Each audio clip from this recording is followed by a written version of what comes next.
Ladies and gentlemen, I, the captain, would like to welcome you on board this Fright Factor aircraft. My first officer and I hope you have a lovely and safe flight on this modern Boeing 777 airplane.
Ladies and gentlemen, from the flight deck, welcome aboard United Airlines Flight 1947, service to San Francisco. Flight time is 4 hours and 15 minutes, takeoff to touchdown.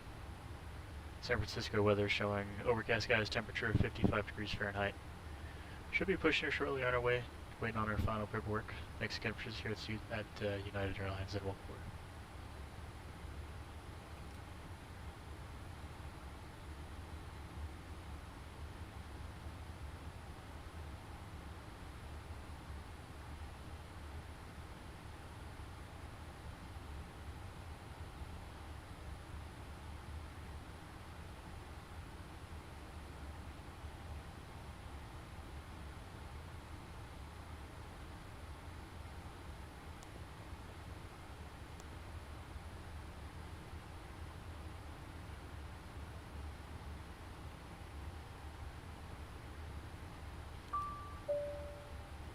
Yes, sir? Please disconnect the right ground. Hey man, what's cracking? All right. What is cracking? Just getting ready to push here in Honolulu on our way to San Francisco. Yes, sir? Please disconnect the left ground AC unit. Sure.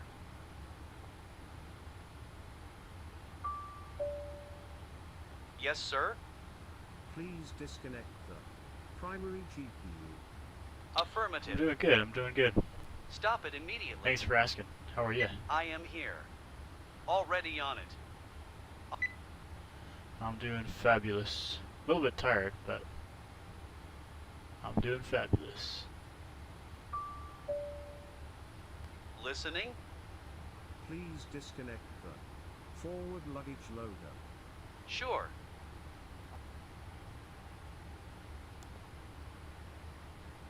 Good man, glad to hear. Thanks for joining in.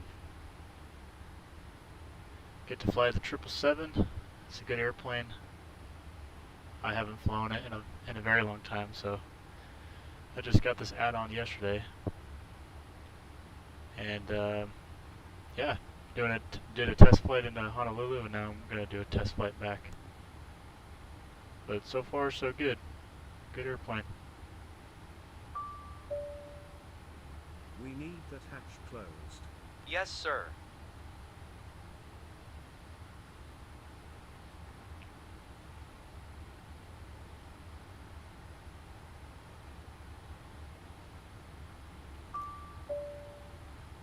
Please close this door. Fine.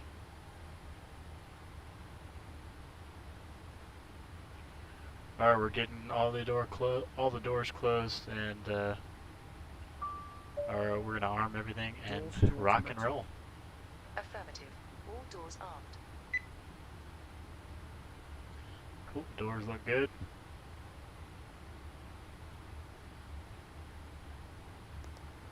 I think we should be ready to push here.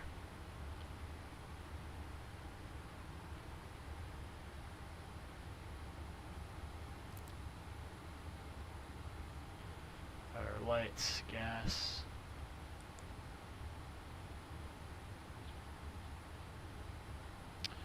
I'm a real pilot.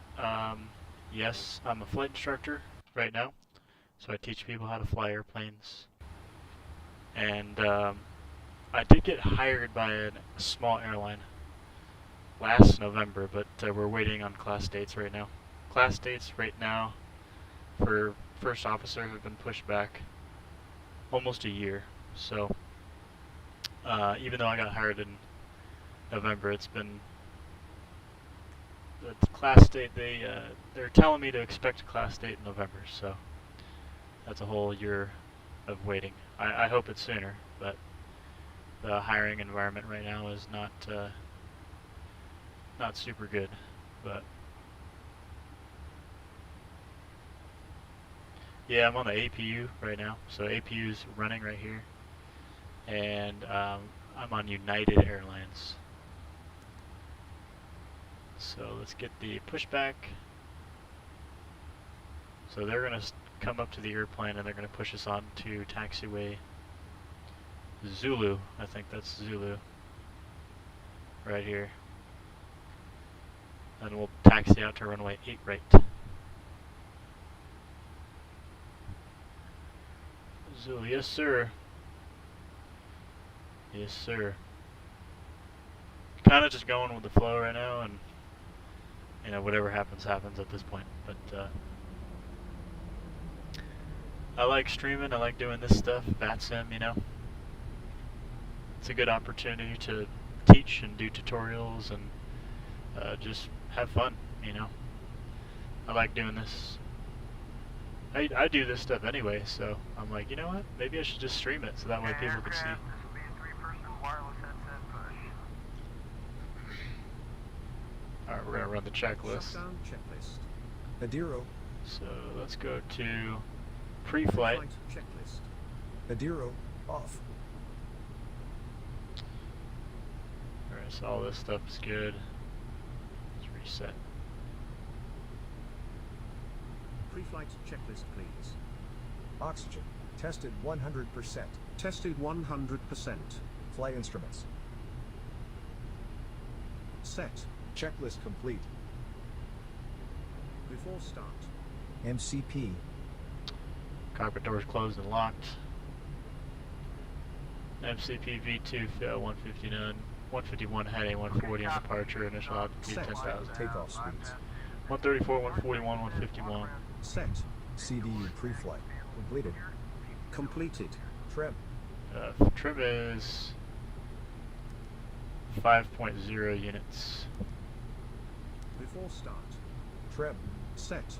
Taxi and takeoff briefing, completed. Completed. Beacons on. Checklist complete. Taxi checklist. And we'll do that Recall, check. shortly.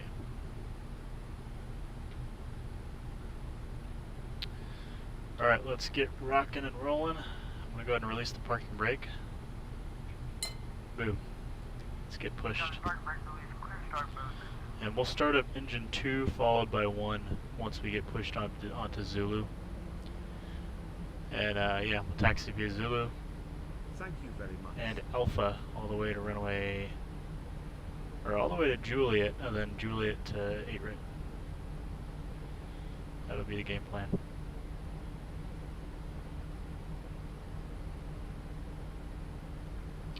Yeah, man. Ever since I became a flight instructor, and now that's my job. But I'm just teaching in the small airplanes. I don't teach the big ones. I know how to fly the big ones, but I'm only teaching in the small ones. Maybe one day I'll teach the big ones, but Right now, I'm just teaching in Cessna 172s and Cessna 152s, and PA-28 Cherokees. So it's still a lot of fun, though. I enjoy flying those airplanes. There it is.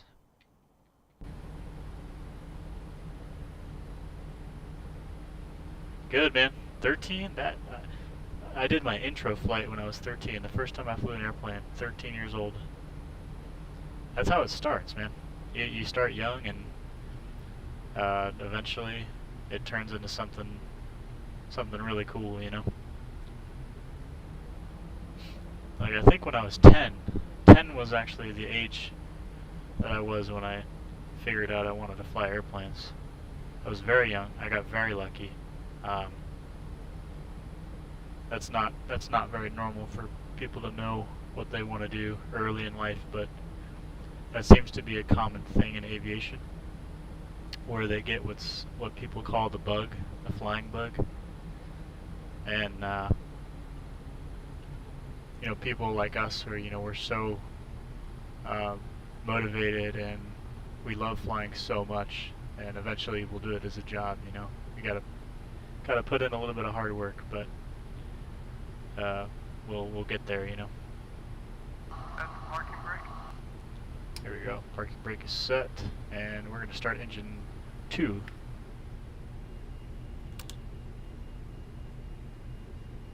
Here it comes.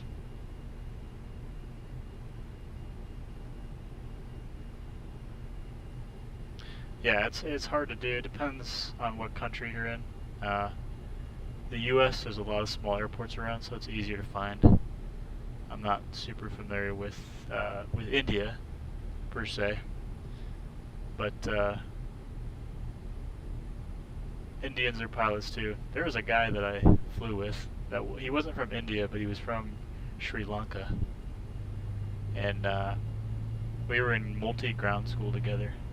And he got his multi, and then he had like maybe 260 hours, and he went back to Sri Lanka and flew for Sri Lanka Air, the Airbus A320. So that stuff is pretty cool, you know. Never know who you're gonna meet, who you're gonna fly with, and become friends with. Here we go.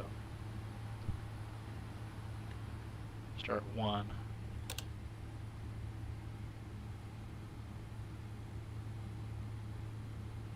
Thanks, man. Appreciate the subscription.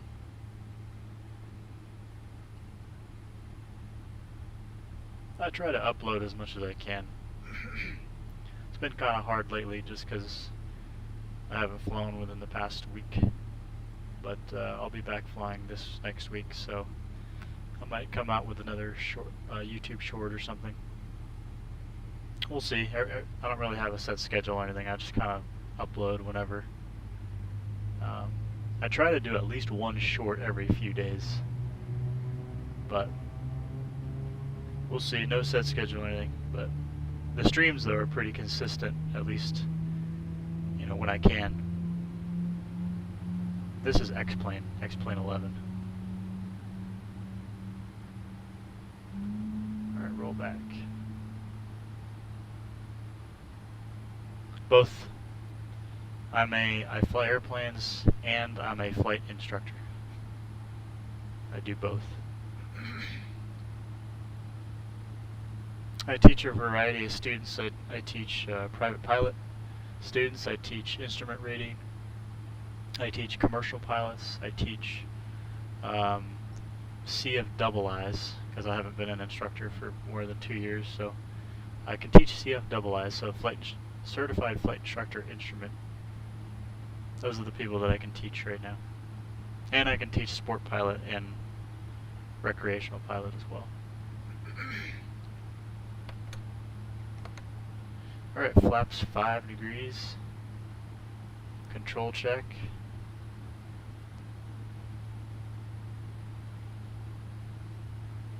Make sure the flight controls are operating correctly, the elevators, the rudders. There we go. Looks good to me. taxi checklist. For takeoff, Recall. anti-ice, auto, recall.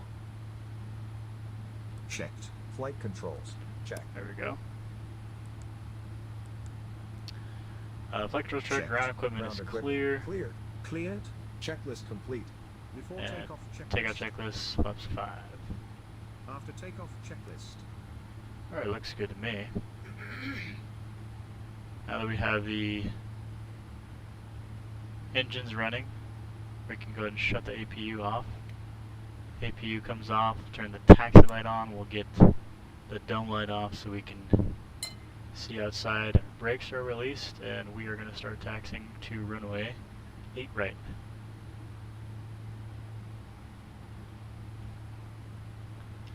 Honolulu traffic, United 1947, taxiing to runway 8 right, Honolulu.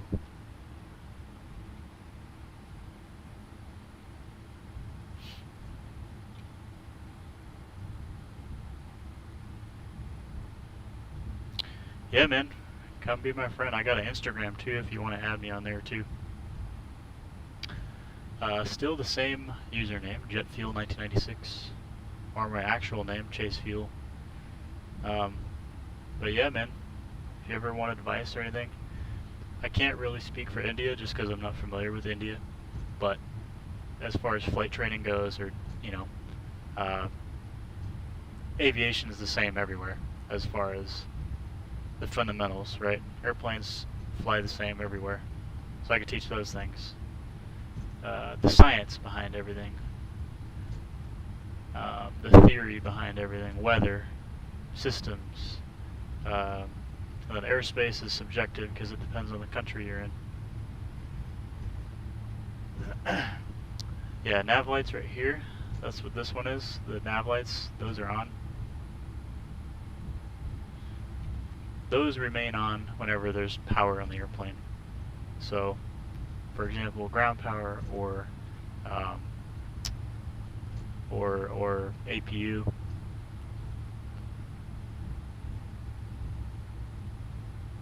There we go. Yeah, so we're taxiing on Zulu right now, and this taxiway is going to merge later on onto Alpha.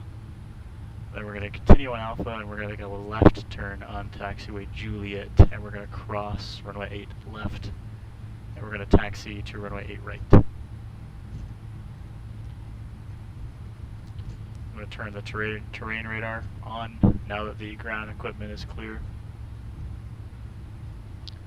But yeah, we're going to do heading select. I know in the 7.3 it automatically engages after takeoff, heading select, but I'm going to go ahead and engage it now, just in case it doesn't, other than VNAV. So basically we're going to go heading select and VNAV. Because we're not doing an RNAV departure, we're doing a radar departure. So we're going to be vectored right off the departure end of the runway. Vector.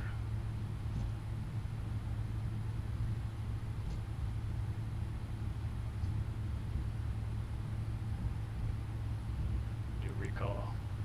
Auto throttle disc. I think I need to reset that.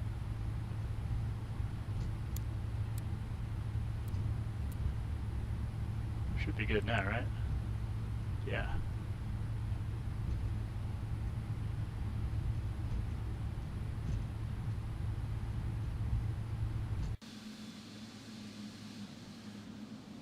Our Boeing 777-200. Boeing 777-200ER, extended range.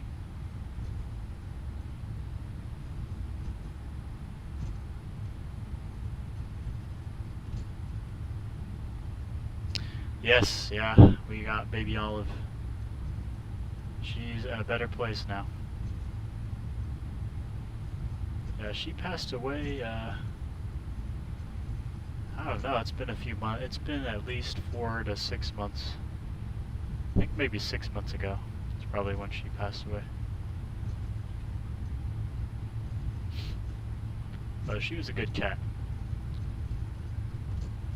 I'm a big animal lover, love animals. So whenever an animal passes away, it sucks, you know. Part of life, it sucks.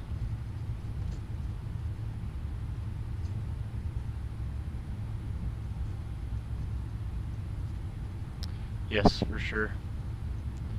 They're up there in heaven, living a better life than we are.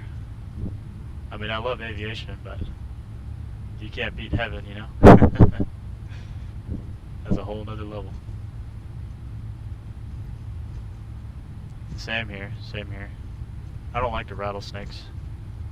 We get some up here, actually. Right now I'm living in San Diego, California. Well, technically I live in Texas, but right now I'm in San Diego, California. And we got a canyon right behind where I live, so there's actually rattlesnakes that come up this canyon. So especially right now, given it's going into the summer season, you gotta watch out for those rattlesnakes, because they'll be hiding like right under your doorstep, next to the front door. So you just gotta watch out.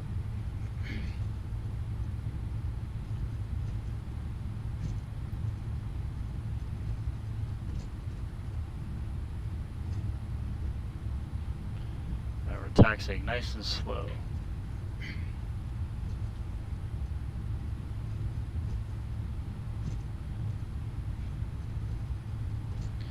Alright, we have Juliet. This is taxiway Juliet. It says Romeo Bravo. It used to be Romeo Bravo. The scenery that I have is old. I mean, I don't even have scenery because this is technically default, but it used to be Romeo Bravo. It's now Juliet, so we're going to turn left here. I want to turn the strobes on so everybody knows I'm crossing an active runway.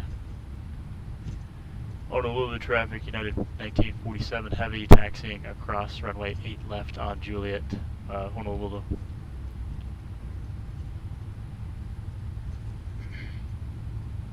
Alright, we verify clear on the left and clear on the right before we go into an active runway, or cross an active runway.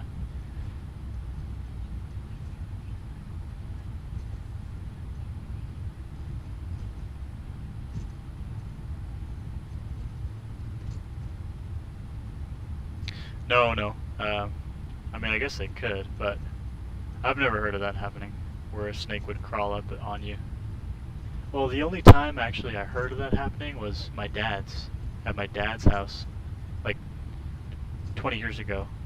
He lived in a town called Fallbrook, and there's a lot of rattlesnakes over there. But there was a snake that ended up in the bed, I remember. It wasn't a rattlesnake, actually, but it was a gardener snake, I think is what it was. Garden snake? Not gardener. Garden snake. So they're basically harmless, but I don't really care what kind of snake it is. I don't want to have a snake in my bed. That's not my thing, personally.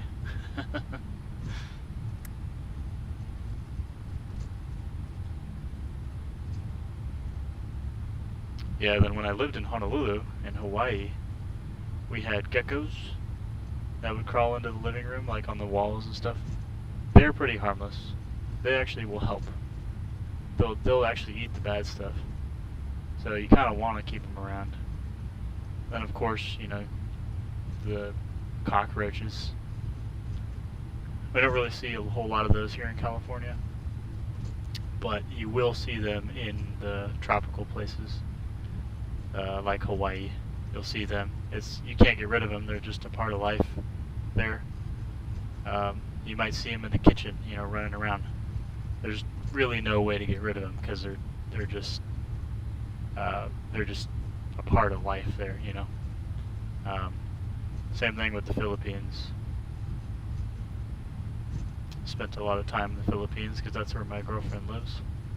So we see those there too. Those are big ones.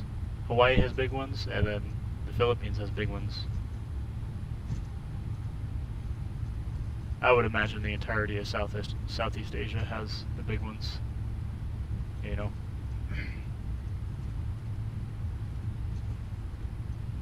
They look scary, but they're not too bad. They generally won't mess with you. If you don't mess with them, they don't really mess with you, which is nice. Alright, let's see how much fuel. So we need to have at least 95.5. We're at 95.7. So I'm happy with that.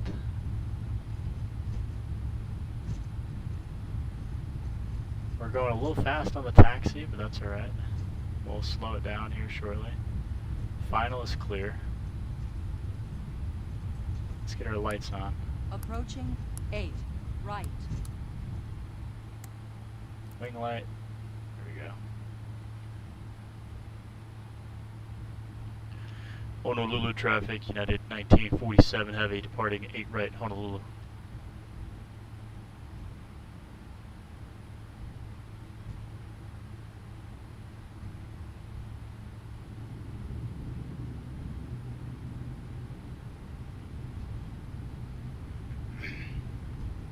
Approaching 8, right.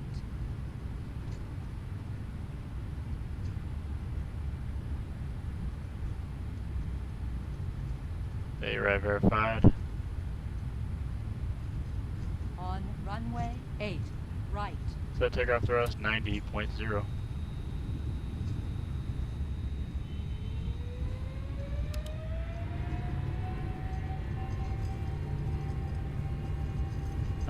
set.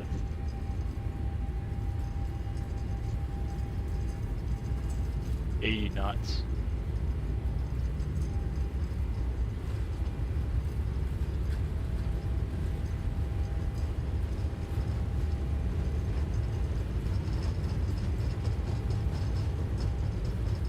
V1. Rotate.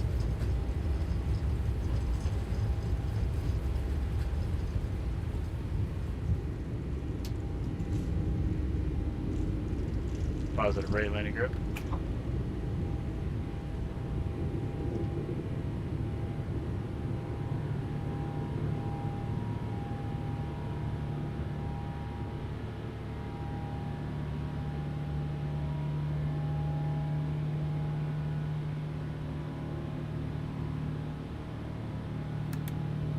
Alright, heading select.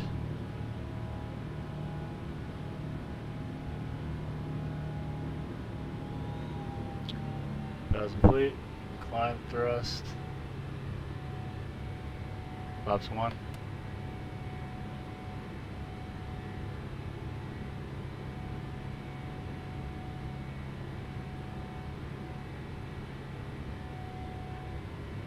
AP, autopilot on. I want to enjoy this view here on the right. FLAPS up.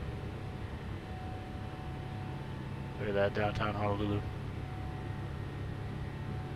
Thank you, man. Appreciate that.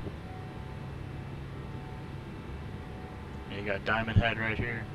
It's nighttime, so you can't really see, but still cool. After takeoff checklist. Anchor up, flaps up. Descent checklist.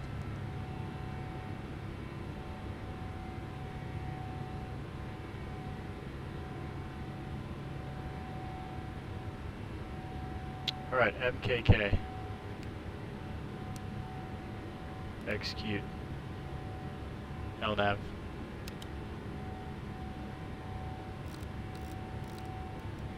$350.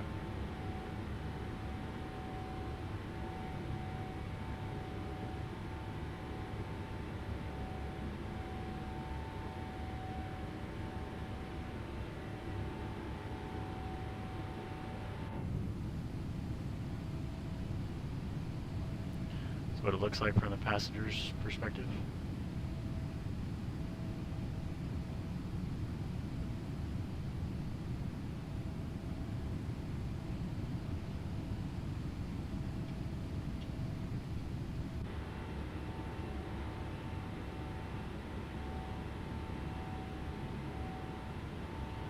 Yeah, we can get rid of the D-rate.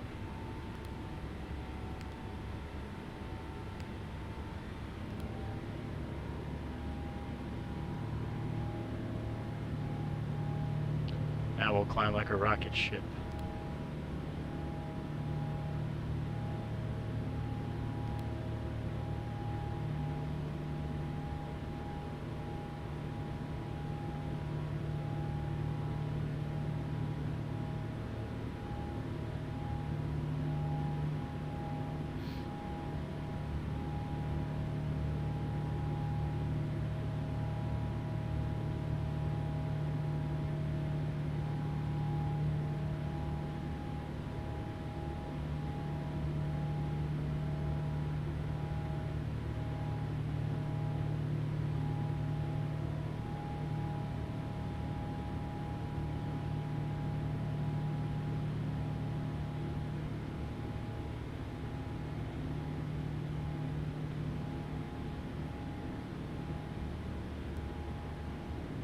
Take a shortcut here. KOLEA looks good, execute.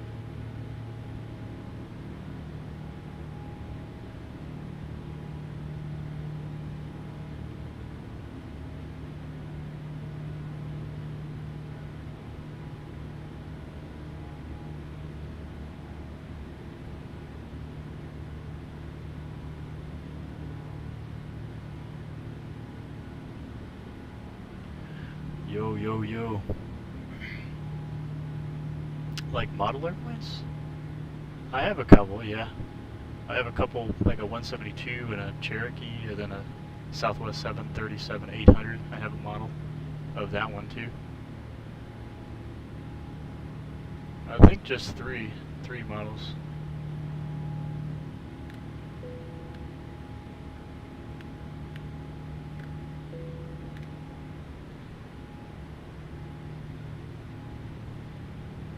Oh, nice. The biggest one of all, huh? The A380, the largest passenger airline in aviation history. It's a big airplane.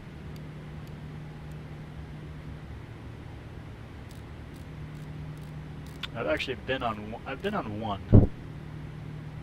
It was from Munich, Germany to where were we going? San Francisco, actually. Munich, Germany to San Francisco on Lufthansa. Lufthansa A380. That was pretty cool. That was very cool, actually. But I was so exhausted that I slept almost the entire flight. I probably slept at least 8 hours on that plane, because I was so sleep deprived. I didn't really get a chance to really enjoy it, but it was fun. I had a wing view right there, like right over the wing. That wing is so big you can't really see anything, but it was pretty cool to see just how big that wing is. It's crazy.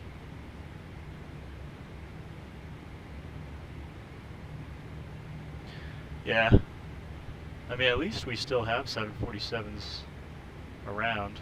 A bummer with the 225, because the last one wasn't the last one destroyed in Ukraine a couple years ago. But the 74, at least we have the Dash 8. So we have Atlas has them, KOLEA has them, Lufthansa has them, and somebody else has them, I think, too. But those are the top three that I can think of that still have the 747-8. It's not the 400, you know. It's not the OG, but hey, at least we have a variant that still exists. A380 didn't last too long, huh?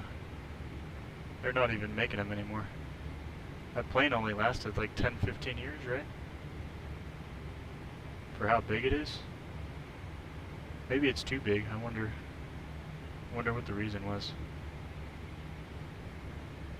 Airlines didn't want the airplane, except for like Etihad or Emirates or, you know, some of the Middle Eastern airlines. Who else has them? Asiana has them.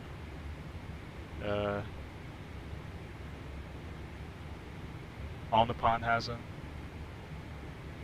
Korean Air, I think, has them too, don't they?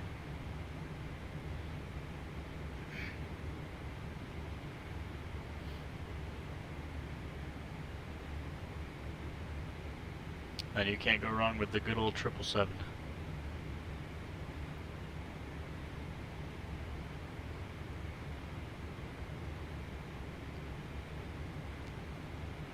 I like the triple. I've been on the sim. I've been flying the A350, almost exclusively the A350 on all long hauls. And I like Airbus, honestly. It's cool. I'm partial to Boeing, just because I really love the 737. So that's my favorite airplane. But Airbus is still cool. Airbus is a very it's just a neat aircraft manufacturer, you know. They make good airplanes. I'm not gonna short them on that. 180 standard set.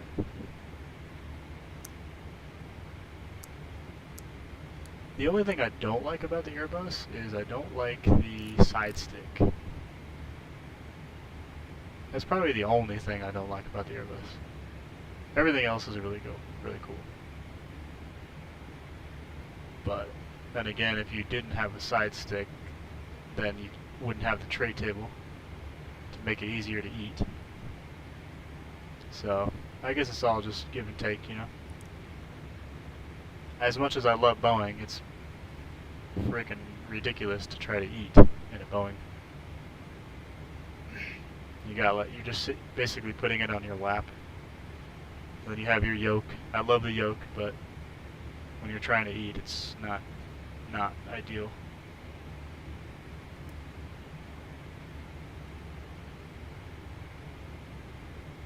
All right, man.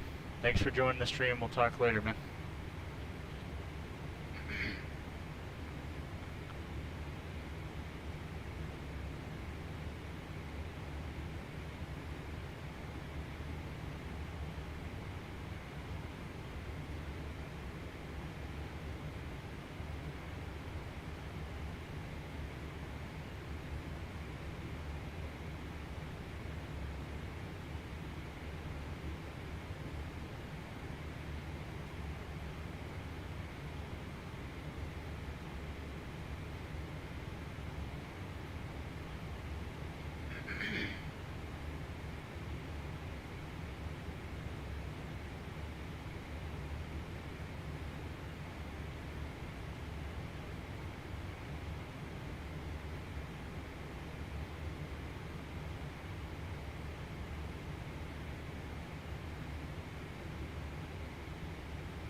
Hey, my day's been pretty good.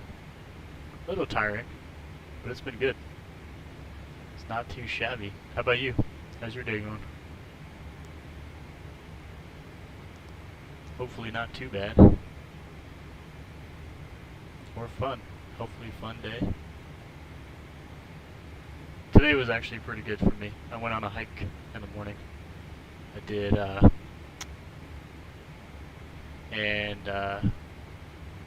yeah, I'm in San Diego right now, so I went on a hike at Cabrillo National Monument on Point Loma. That was pretty cool. I've never been there. After all these years, never been there. But unfortunately, my day was good, but unfortunately there was a plane crash like 2 or 3 miles off the coast of Point Loma. Right when I was actually hiking is when it happened. I didn't know a plane crash happened at the time, but found out later that a plane crash just west of San Diego, so that's kind of a bummer to hear, but hopefully that guy's family will be okay. I think it was a Cessna 414.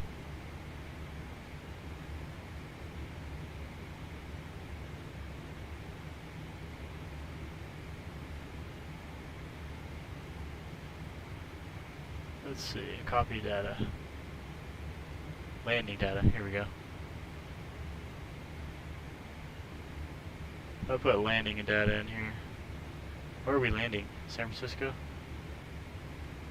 Let's see, SFO. Here it is. Search.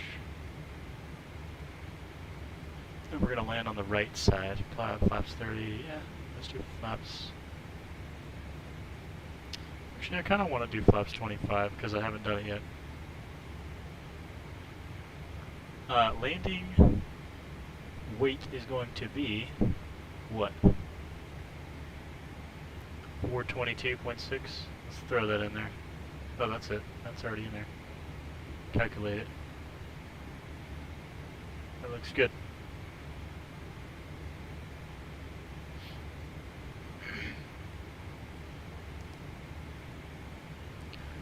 We already have the airport map in there, that's good. Terminal charts we can clip. Then this is actually the Flight Factor 777 version 2 from X-Plane 11. I'm not on Flight Sim 2020. Graphics are way better in Flight Sim 2020 for sure. But I like the flight characteristics in X-Plane a little bit more. That's subjective, you know, so that's just my preference. I can see why people like Microsoft Flight Sim. Really good visuals. I don't think anybody can top the visuals in Microsoft Flight Sim. That's one of the things I tell my students, like when they're doing cross-country flight planning and stuff. I'll say, hey, if you have Microsoft Flight Sim 2020, go through the route that you're going to fly. That way you can get familiar with what the terrain looks like and, you know, maybe some of the obstacles in the way. Because the terrain is pretty accurate.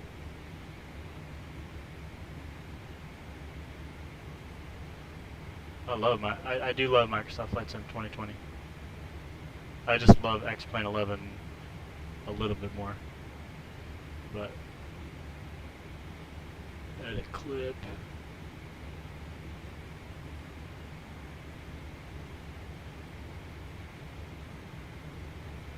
All these charts are Honolulu, huh?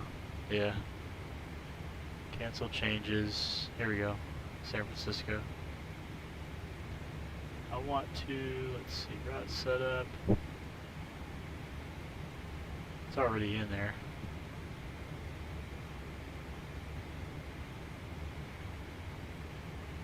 And edit. So I don't need this one, so I just want these two. And we're gonna do, what arrival are we doing? The Pirate? There it is. Then the ILS 28 right, or should we do the RNAV, huh? We just did an ILS coming into Honolulu. Maybe we should do an RNAV this time and see how the airplane flies an RNAV. I think we might do that. Let's see, for 28 right, is there an RNAV that we could use? They have RNAV Zulu and RNAV Yankee. RNAV, let's see, either one I guess. RNAV Zulu, LPV. Is the 777 authorized for LPV approaches? I know at Southwest Airlines they are not authorized to fly LPV approaches. I don't know if United has the same thing on their triple. They probably don't have that restriction, but I hate crashes, man. If Microsoft Flight Sim 2020 is crashing, that sucks. I did a couple so I have Microsoft Flight Sim, I had Microsoft Flight Sim 2020 on Xbox. And it crashed, yeah, a lot actually. Pretty much every time I do a long haul on there, it would be impossible to complete. But I think we're gonna do RNAV Yankee runway 28 right. Where's RNAV? Here's the Zulu. Here it is, RNAV Yankee. Complete. So this is all the charts that I want. So we can bring up the Yankee here. And the DA is 263. I don't know if we can change the RMP value in here.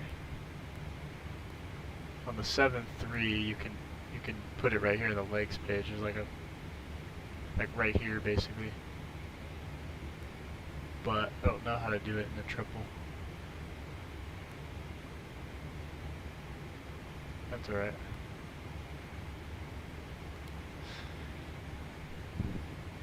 Should we do the RNAV? The visibility is probably not going to be very good, huh, when we get there. I don't know, let me check the TAF and make sure the weather, because I'd rather not do an RNAV if it's like super low ceilings, because I'm not sure how this airplane is going to react to an RNAV approach. But let's see, arrival time is going to be around 7 a.m. So yeah, it's going to be low ceilings.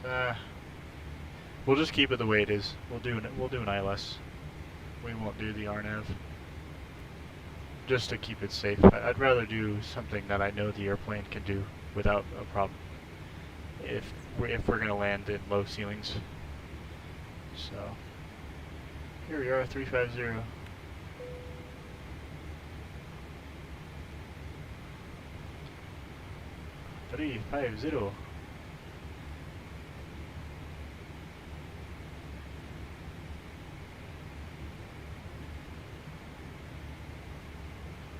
Nice.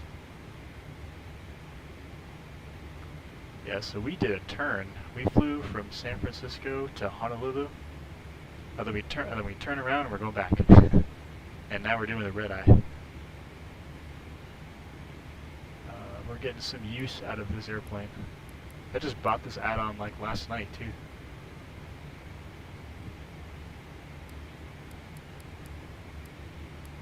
Alright, 2996. There's got to be a way to like link both of these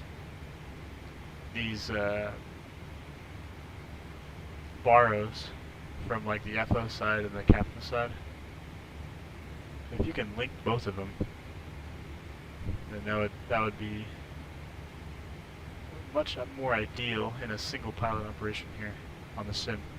Honolulu traffic United 252, send Goal 3 pushing back on Zulu. Honolulu traffic. I'm going to switch over to 22.8. In real life, I fly small airplanes. I don't fly the big ones. I fly Cessna, so I teach in the Cessna 152, I teach in the 172, I teach in the Piper Cherokee, I don't teach in the Seminole, but I do fly the Seminole, the Piper PA-44 Seminole, which is a multi-engine And then I've also flown the Piper Malibu, 350 horsepower Malibu. I flew that back in 2017.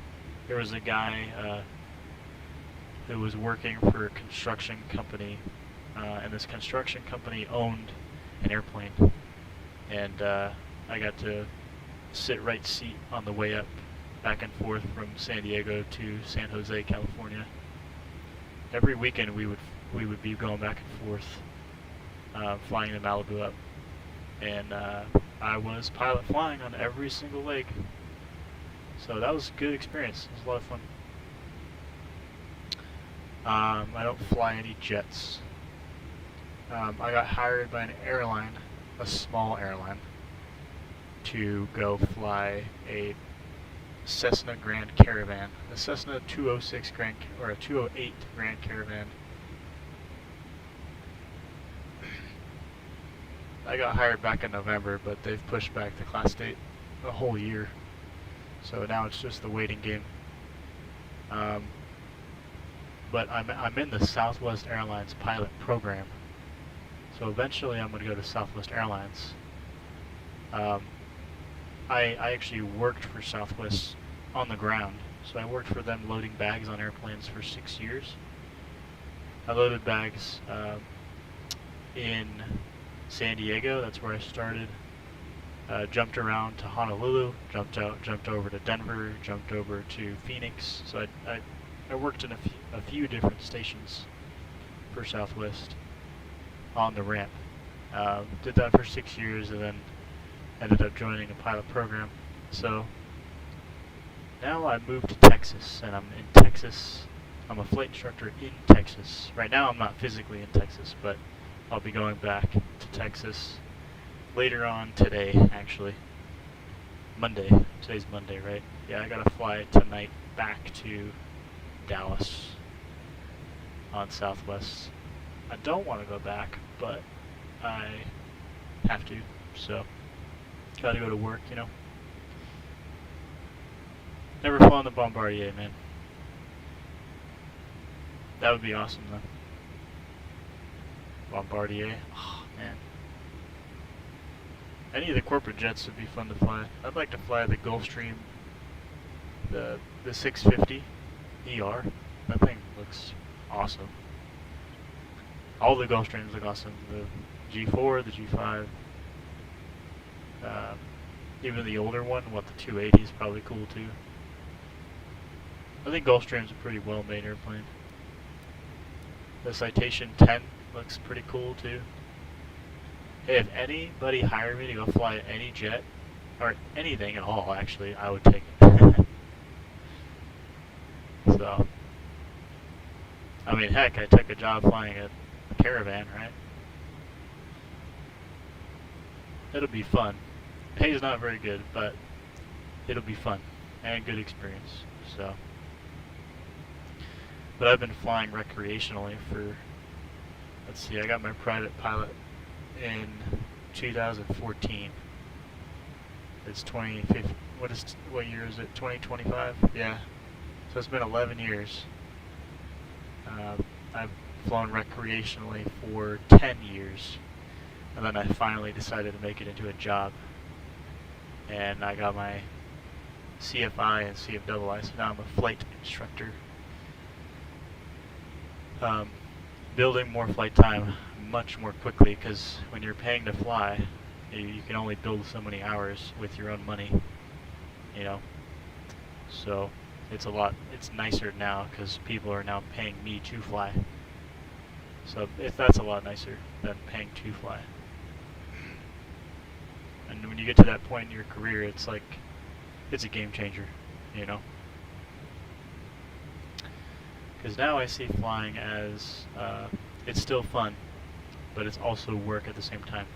So it's like living the dream, right? Even if I'm just flight instructing or if I'm flying a Caravan, it's still fun. I'm still enjoying it. I still get to do what I want to do, you know. it's I don't know if I would say hard is the right word for getting a private pilot license, but it's time consuming, and there's a lot of information that you have to learn to become a pilot. Everything from weather to airspace to aircraft systems, and of course rules and regulations. There's a lot to learn, and it's very overwhelming for a lot of people in the beginning, but I've seen people go from 0 to being a flight instructor in literally as quick as 7 months. I've seen it happen.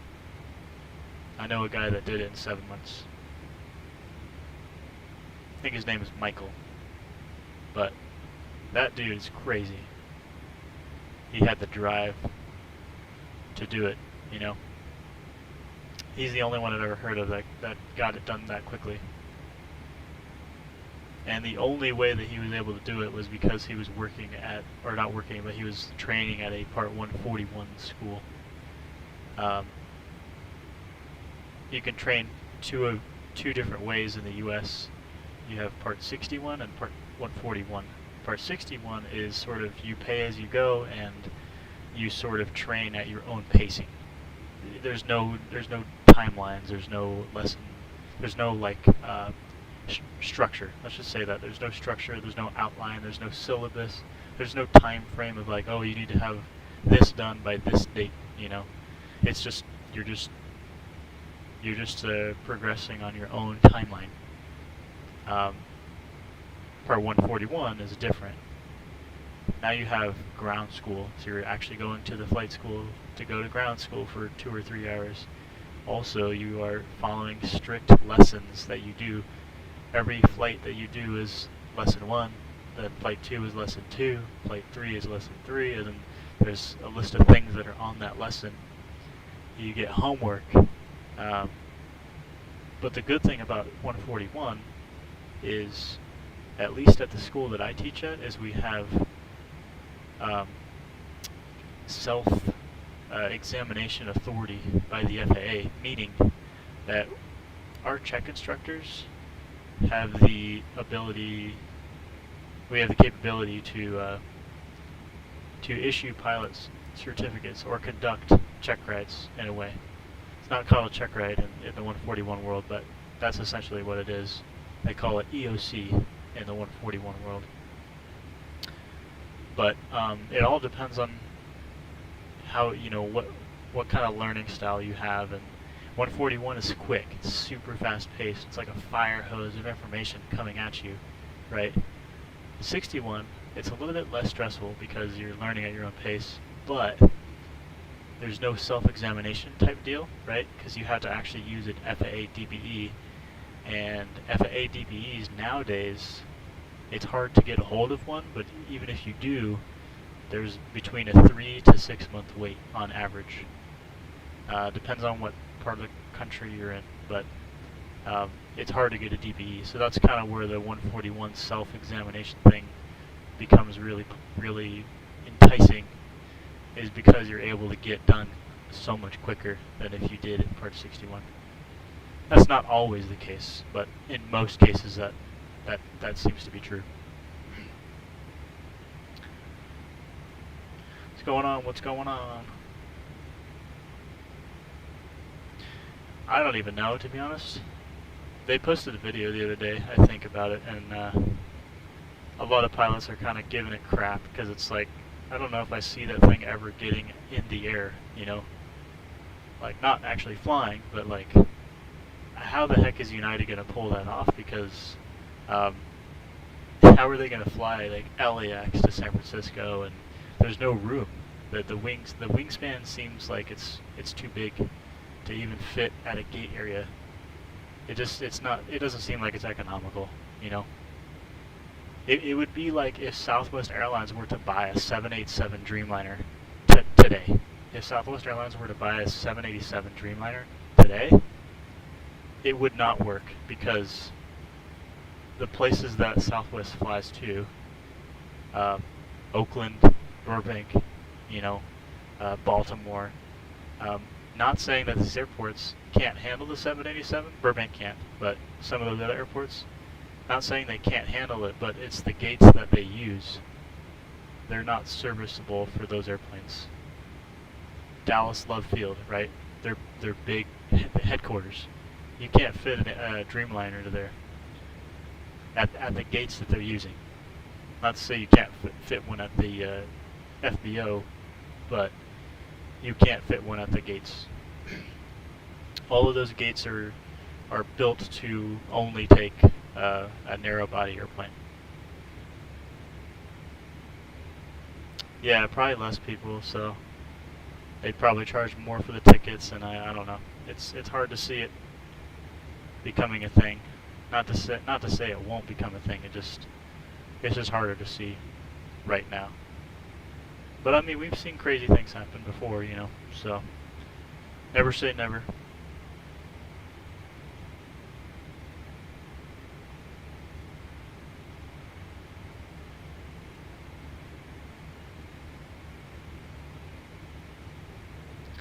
Yeah, you know, like with the whole Southwest thing, like we had, you know, I was at the training facility a few weeks ago, and you know, the only airplane that we have is a 737. That's it. We have a 737-700, we have a 737-800, we have a 737 MAX 8, and soon we will have 737 MAX 7s. But that's it. We only have the 737. It's one airplane. So all of our simulators that are in the sim bays, they're all just one airplane, you know. So if we end up getting a new airplane, a 787, it's just going to ruin the whole thing, because now you have to buy more sims, and you have to figure out gate space at different airports, and you know, now you gotta split your pilots, you know, and be like, all right, now you got to bid to be on the Dreamliner, and it's just complicated, you know. That's part of the reason why Southwest was super successful for the first 40 years, was because they just had one plane, and they had one set of simulators. All of their pilots in the system, like right now we have 10,000 Southwest pilots in the system. Every single one of them flies the one airplane. So it makes it easy to keep track of everybody and of their training and everything, versus like Delta or United, which has multiple airplanes. See, they can do it because they've built it that way from the beginning. You know, Southwest is just, they've always done things differently. I love them, but they definitely do things a lot differently than other carriers, or at least have been in the past.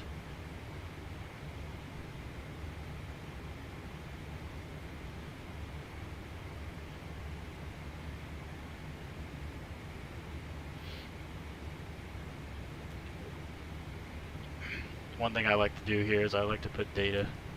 There's data. I think I can even pull up the release on here. And here, briefing. And let's see.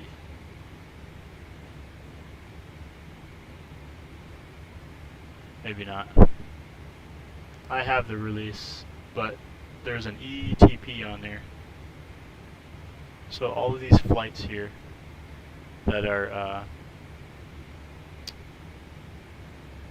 that are going from Hawaii to mainland the United States. We're going over water, right, for an extended period of time. With that being said, it requires an ETP, at least for Part 121 operations. We have to have an ETP. It's what we call an equal time point, and that's for diversions. So there is a point during our flight where it's going to take the same amount of time to fly back to Hawaii that it is going to fly to San Francisco. If we have an emergency scenario before that equal time point, we have to go back to Hawaii.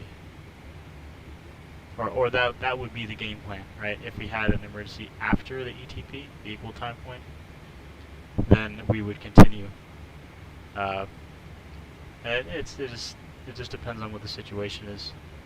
But that's why it exists. Was because distance doesn't really say much because of winds. Right now we have a 22 knot quartering tailwind right here, and we had a quartering headwind on the way to Hawaii.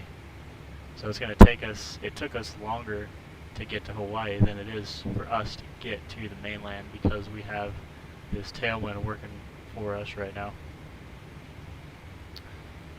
But I want to pull up the release on my end, and the ETP is, let's see, let me actually create a ring first around here, 28 right, create a 5-mile ring and a 10-mile ring. I do not watch soccer, to be honest. It's a cool sport though. From what I've seen, it's super cool. But I more follow baseball. I don't want to say that I follow baseball, but I follow it more than any other sport. Let's just put it that way.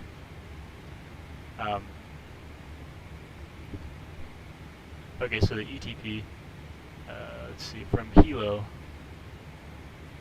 HKO, I'm going to create a ring from 1,002 nautical miles, 1002. Oops, I didn't put the dash. Dash 1002. There it is. And then the next one I'm going to put San Francisco, or San Jose actually is what it says on here. Now I'm going to create another ring of 1029. There it is. And our ETP, which is a latitude and a longitude, so north 3021.1,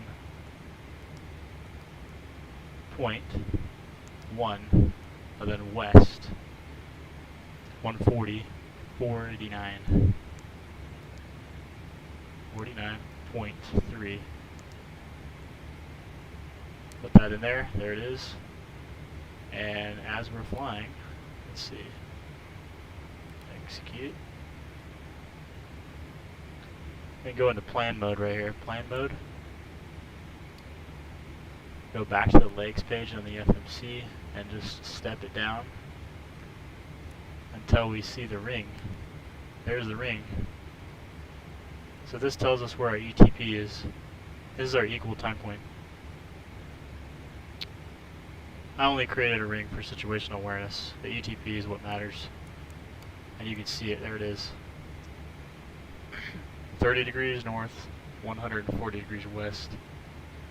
So this is the point where it's going to take us the same amount of time to go back to go to Kona, and it's going to take us the same amount of time to go from there to San Jose, California. And that time frame is 2 hours and 9 minutes.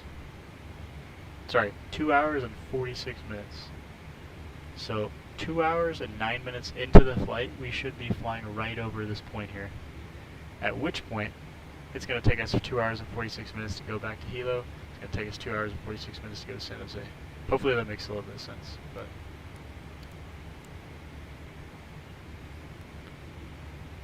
kind of a little bit of a look into the operations over water, and at least what the flight planning, what kind of flight planning goes into it, and the position reporting and stuff. Yeah, I can even show you that too. So position reporting right now, Civet. Our next point is Civet. We're going to cross it at 11:34 Zulu. It's currently 10:46 or 10:48 Zulu. And we're going to cross it at 350, flight level 350, 35,000 feet. Go to the Prague page, progress page, and normally there would be a position report right here, but for some reason the times aren't being generated. I don't know why. So, but what this is saying is we're 72 miles from Civet. We're going to cross it at 11:34 Zulu, and this is the amount of fuel that we're expected to have at that point. After that is Koret, and we're going to cross Koret at 12:22 Zulu. But at each point, you're supposed to be tracking how much fuel you have. So we're actually going to go here, and not there. Briefing, and we go to the nav log. So the next point here is Civet, right? Go down to Civet. There it is. So here's Civet. This is our nav log, right? So at Civet, we're going to put the time in here, whatever time that may be that we cross at that point, and how much fuel do we have. This becomes very important when we're flying over water, because if we're burning less fuel, so for example, we're supposed to have 69,200 pounds of fuel at Civet. If we have less than that, that might be a problem, right? We don't want to go over the water if we potentially are either burning more fuel than we planned, or maybe there's some sort of underlying issue with, maybe a fuel leak or something. Usually it's going to be because of winds, unforecasted headwinds or something. But we keep track of all this. So time, fuel. Same thing here. Time, fuel. So that's a little bit of how we kind of do it. I like the 777 because you can just type it in right here. I like that. See, your Southwest, when they're doing flights across the, from Hawaii to the mainland, they're doing everything on, well, it used to be they were doing everything on paper. I think they recently changed that. Like, I think right when I resigned, like maybe like a few months after I resigned, back in 2023, they converted everything over to iPad, like as far as the release goes. But I do not fly the Dreamliner. I could probably figure it out, but I've only flown the Dreamliner on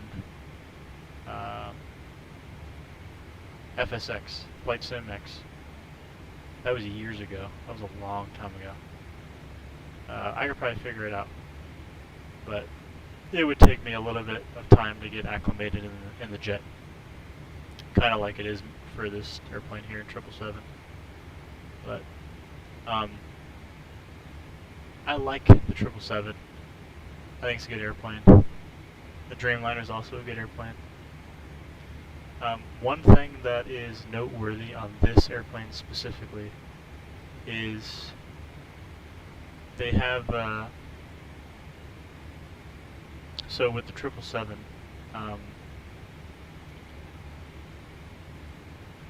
when it comes to the hydraulic pumps, so when you land and you get to the gate, the first thing you do, as soon as you set the parking brake and you shut down the engines, the first thing you do is you turn off these 3 hydraulic pumps here, so this one, and this one, and then you do these 2 right here in the middle, C1 and 2 electric, and then you go to this right one here, which is kind of weird, huh? So these 3, 1, 2, 3, these 2, and then you come back to this one. It's a little bit out of sequence because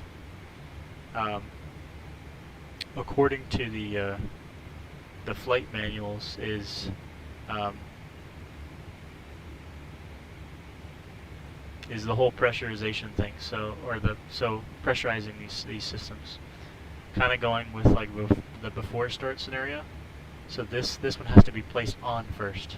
It has to be placed off last, but it has to be placed on first when you're about to start up the engines, or when you're about to push, right?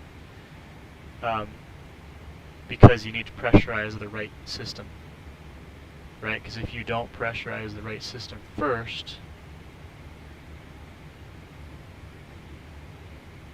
it's going to cause an overfill, basically. So that's what it even says too. It says failure to pressurize the right system first will transfer hydraulic fluid from the center system into the right system, which is going to cause an overfill. So that's kind of a weird thing that the 777 has, that I think is kind of cool. Like, oh, that's cool, you know. Like, I wouldn't have known that if I didn't read the manuals, you know. I would have just did it in whatever sequence I wanted, but I'm like, okay, now we know these three first, these two, and then this when you're getting to the gate, or vice versa when you're getting ready to push. Alright, this one first, this one second, third, fourth, then these two. So, or you could even do it actual backwards. This one, and then these two, then 1, 2, 3. But the biggest thing is this one needs to be turned off last and turned on first to prevent overfill. So my favorite airplane is the 737. It's my favorite airplane. 737 is my favorite airplane out there.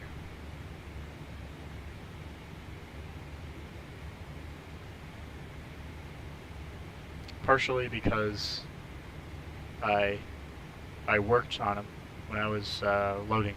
I used to work on the ramp. I used to load bags on the 737, and I just got comfortable with it, and it just became my baby, you know. 737 became my baby. Not only from the ground side, but you get into the cockpit of the 73, and it's a pilot's airplane. It truly is a pilot's airplane. When I was in the simulators a few weeks ago, we did literally a full hydraulic failure of both systems. So on the 737 you have 3 different hydraulic systems. You have a A system, a B system, and a standby system, and in the simulator they failed all of them, which sucked, right? It sucks. Because now the controls become very, very heavy. And so I got to fly an approach with the controls being that heavy. I was like, oh man. It was so challenging. I was like, I have to have the other pilot, so the guy that was in the left seat, I had to have him control the thrust levers because I needed both hands on the yoke. It was that heavy. There's no way I could have moved the yoke without both hands. So that was a cool experience.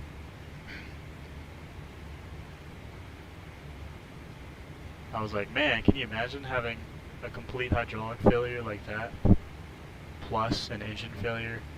Like, oh my god, you know. That was the other thing too. At this, whenever I did, so like in the Southwest program, even though I don't fly the 737, we used to go to headquarters all the time to do these what's called touch points in the CPTs, the Cockpit Procedures Trainer, and we would do everything from, you know, all the flows, the profiles, the checklists, everything. Southwest, specifically Southwest, and all the flows and stuff. So they would give us emergency scenarios where we'd have to be reacting in a crew environment, and you'd have to work with the other pilot to handle an emergency scenario. And we did 10 of those. Well, I did technically 5, but there's 10 of them total if you're not a former Southwest employee. But because I'm a former Southwest employee, I only had to do 5. But it was a lot of fun. But they gave us all kinds of emergency scenarios, and on your last touch point, you actually have to do a flight from takeoff to touchdown without input from the check airman. So we did a flight from, I think it was, it's Dallas to Houston, and then Houston back to Dallas. And they're going to give you some sort of emergency scenario during the flight. So we got airborne, and I remember I saw on the radar, like this radar right here, and there were some nasty storms up ahead, and we had to deviate around them. And for some reason, that was like the most like stressful thing for me. It was like this weather that was up ahead of us. I'm like, man, how are we gonna get through this weather? Because it's like it was a big band of these. It was a squall line. It was a long squall line, right? And lightning was, the tops were at like 40,000 feet. So it was like, oh crap, you know. So I remember that being kind of stressful, and I ended up doing a full 360, and then just went right through it. And the check airman's like, "What's the game plan here?" You know. But then he gave me what was it, anti-ice failure. Then we had to run through the cure rate, just a quick reference handbook and all that stuff. But all right, man. Thanks for joining. Thanks for joining the stream, and hopefully we'll hopefully we'll see you again soon. Enjoy the rest of your day, and yeah, enjoy. Subscribe if you haven't. That helps out the channel a lot. I feel like one of those stereotypical YouTubers that are like, smash the like button and hit subscribe, you know. But it's actually true, because I'm like, okay, we don't really get the publicity that we need to be able to progress in our YouTube careers if we don't have subscribers, you know, and subscribers and watch hours is the biggest thing. So watch hours for me is not really a problem, because that's building relatively quickly. The big thing that I'm shooting for is eventually 1,000 subscribers. I'm at like 90 something, so it's going to be a little bit, but if I'm being honest, only 4 weeks ago I had, I think, 60 subscribers, 58 subscribers, so I've gone up probably, what, 30 something in the last month. I'd say that's pretty good, actually. So, and that's primarily from folks like you that like to watch simulators videos or VATSIM streams or whatever, you know. I do this because I enjoy it, you know, and so I decided one day, like, okay, let's just start streaming, and I started on Twitch. That didn't really pop off very much. But then I moved everything over to YouTube, and YouTube has been a lot better because more people have YouTube, and it's just, that seems to be where everybody goes for streams anyway, in most cases. Not specifically aviation, but just anything broad in general. Yeah, I'm pretty surprised to see the amount of progress over the last month. That's cool. Whenever I go back to Texas, because I have to teach as an instructor. Whenever I go back, I have to. I don't have a simulator over there, so I kind of have to revert to uploading real videos of my flying, of my flying adventures. You know, so some of those videos are from 5 years ago. Some of them are from 7 years ago, but they're still cool. They're super cool videos, and I want people to see them. So that's kind of what I've been doing. Is if I'm not streaming, and I'm trying to upload at least a YouTube short with kind of something, you know. It might be a landing somewhere. It might be an approach into some airport. It might be, you know, one of my videos from flight instructing. I have one of those, so I think maybe that might be one of my next videos that I'll work on. Is probably a YouTube short of another flight instructor day in the life sort of view. But who knows? We'll see. Everything's subject to change. But appreciate you guys joining, and enjoy the rest of the stream. I'm going to get off the mic. Still got another few hours, so enjoy the stream. Thanks for joining, and we'll talk soon.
Descent checklist, please.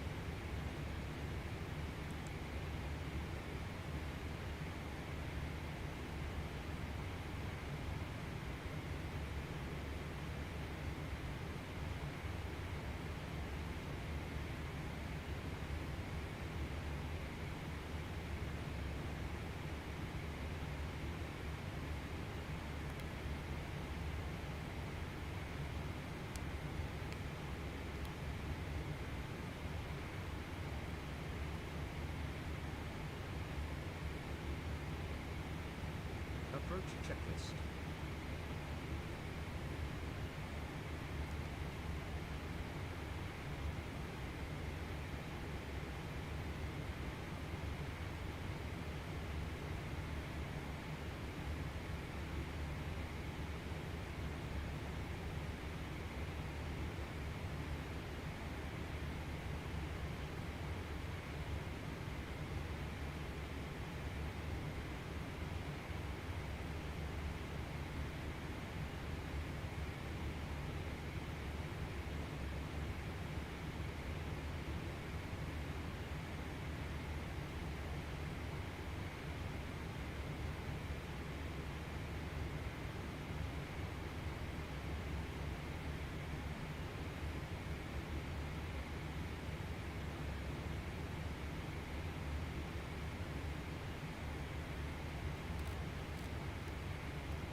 Approach checklist.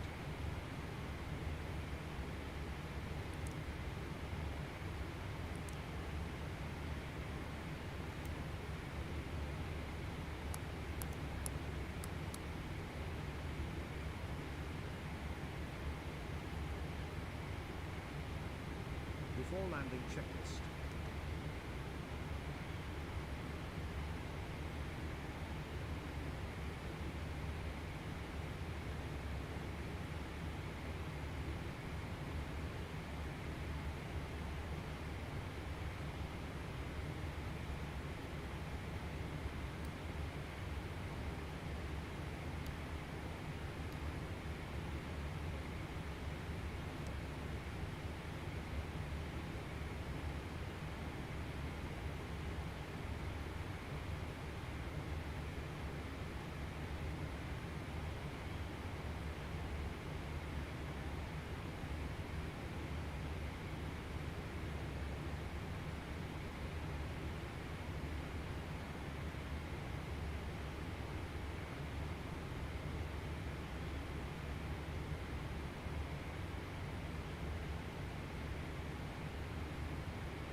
San Francisco traffic, United 1947 Heavy, about 13 mile left base, runway 28 right, San Francisco.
will change, flaps up. Alright, we have a failure. We have a slats drive.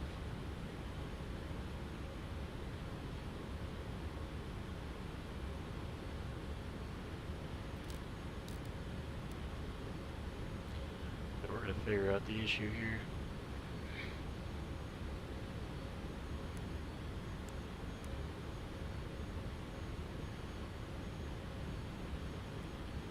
SFO traffic, United 1947 heavy, 4 mile final, 28 right at 6,000 feet, we're going missed, SFO.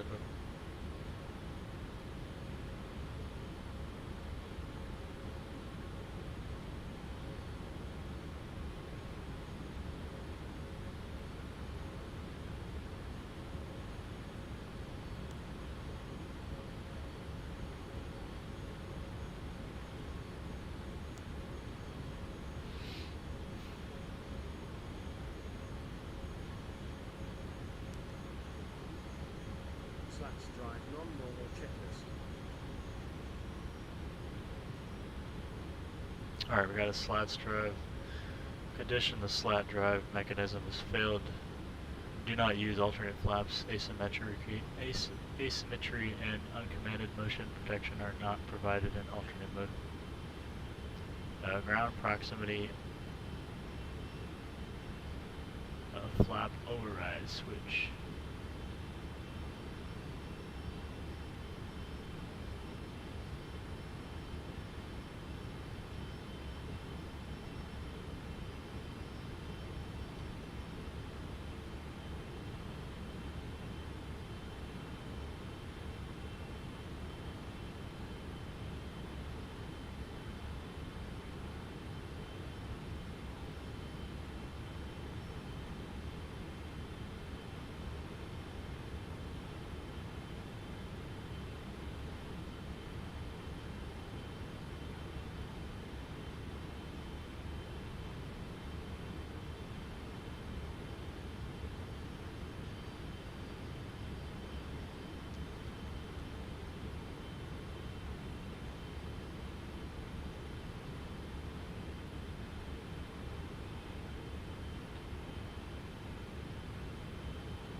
Override.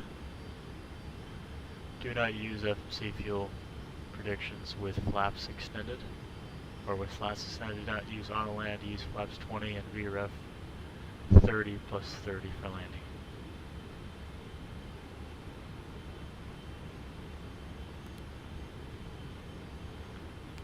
Ups 20.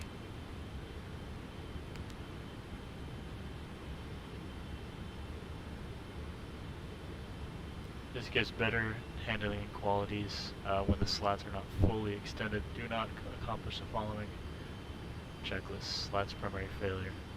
Checklist complete except deferred items. Deferred items on the descent checklist. Landing data, meet 30 plus 30, or VREF 30 plus 30 is 161.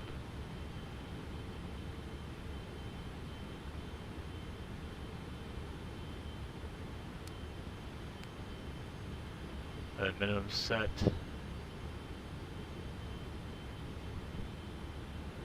And we'll plan deferred. Okay, that's fine.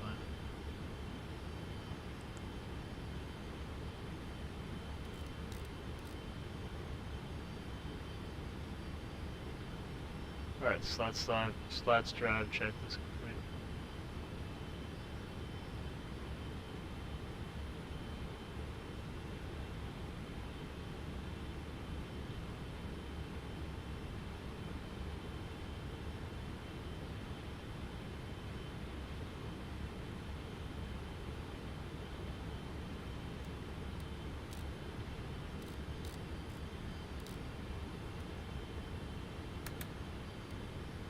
Heading 120.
landing checklist.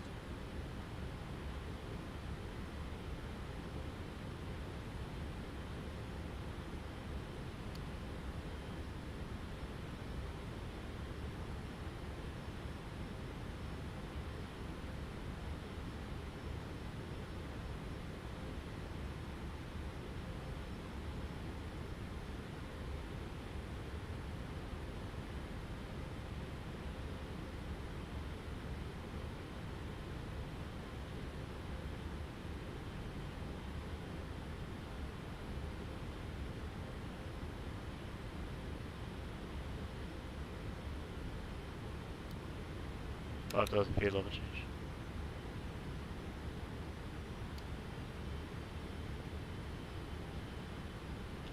SFO traffic, United 1947 left, downwind runway 28 right, SFO.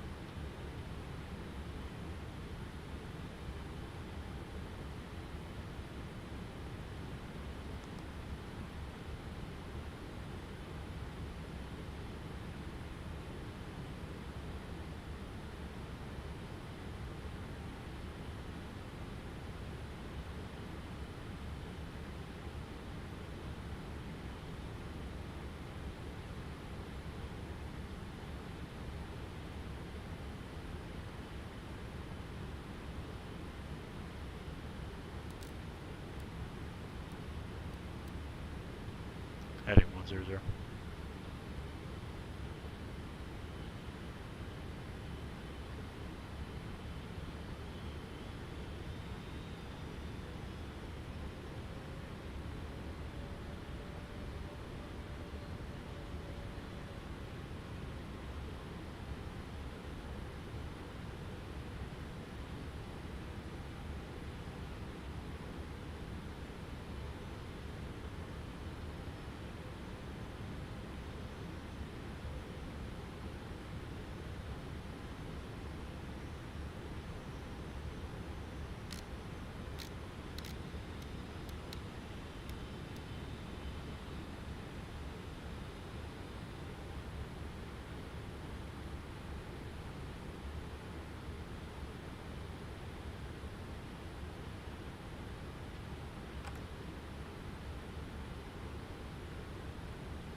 Platform.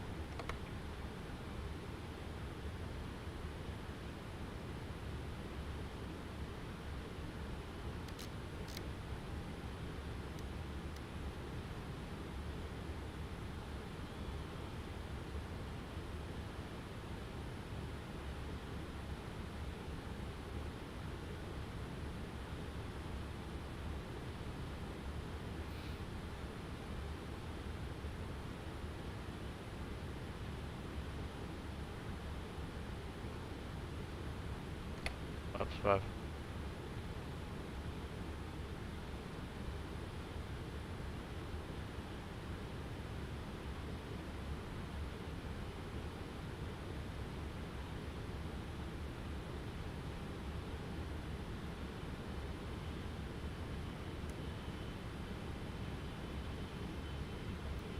Or 1,000 feet level change.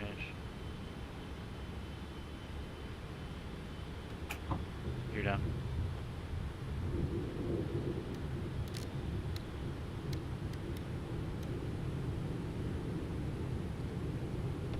Loves 15.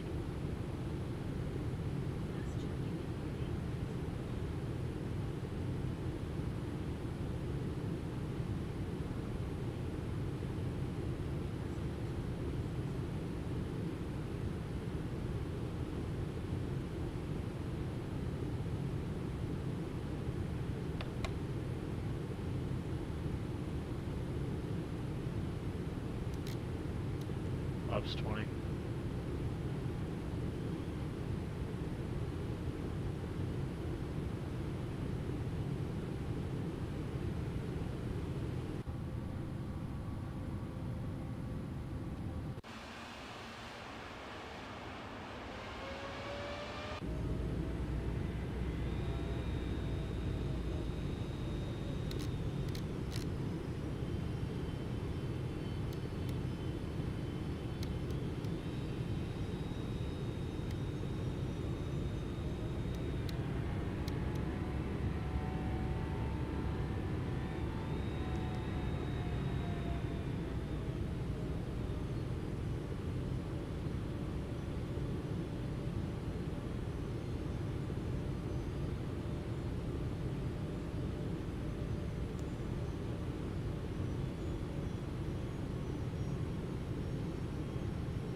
1000 feet level change.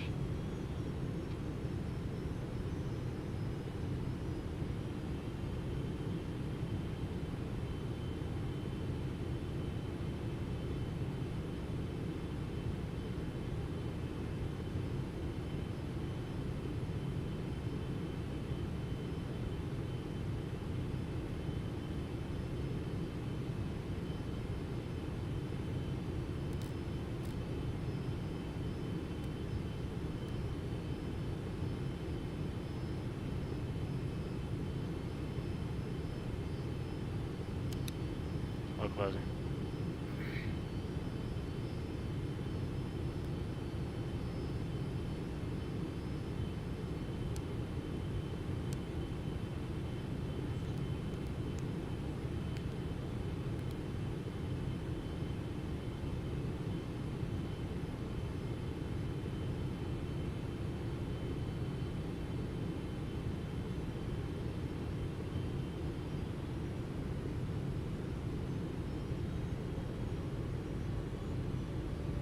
Flight controls non-normal checklist.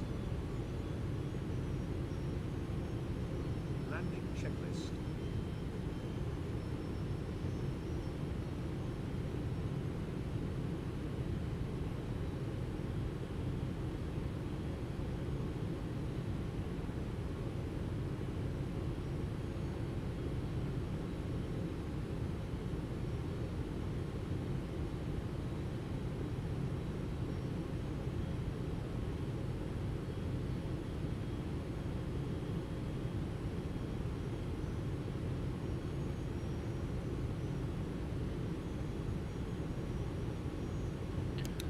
Approach mode.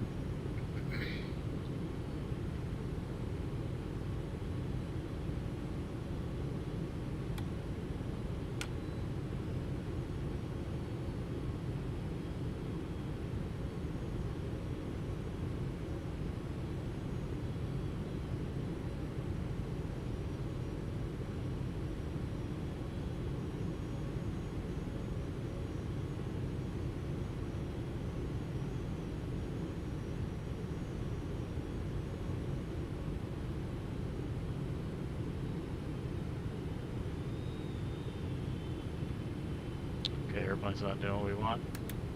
Heading select. Flight level change.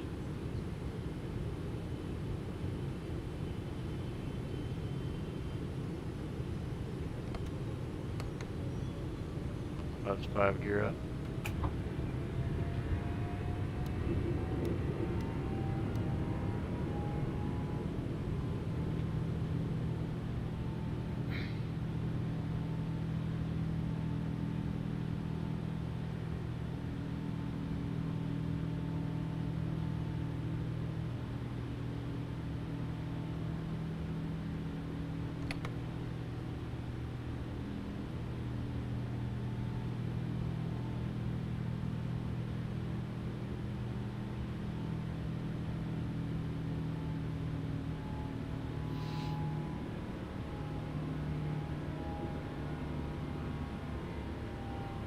Alright, we have a non-normal issue, so we're going to try to figure out what the problem is.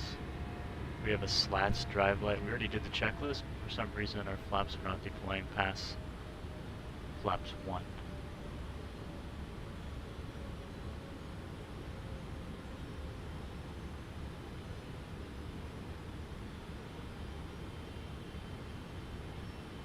Descent checklist.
See, flaps up.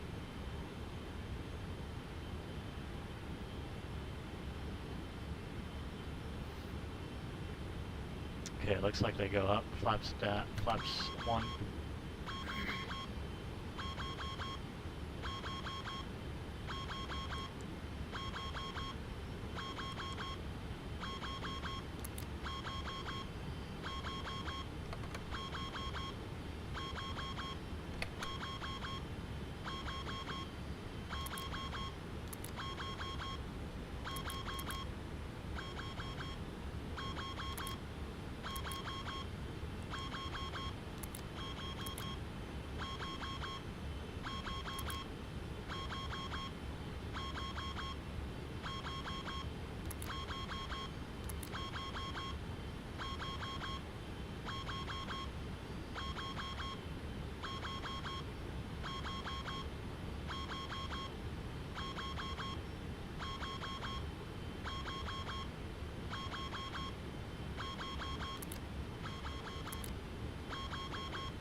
Alright, I think it's just a bug, honestly, with the airplane.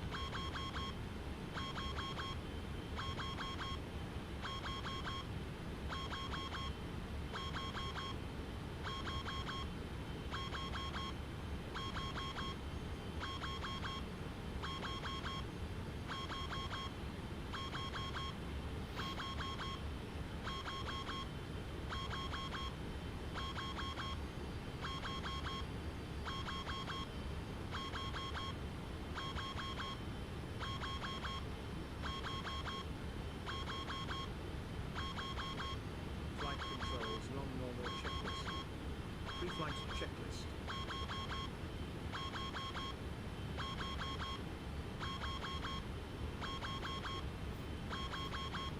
Flight controls non-normal.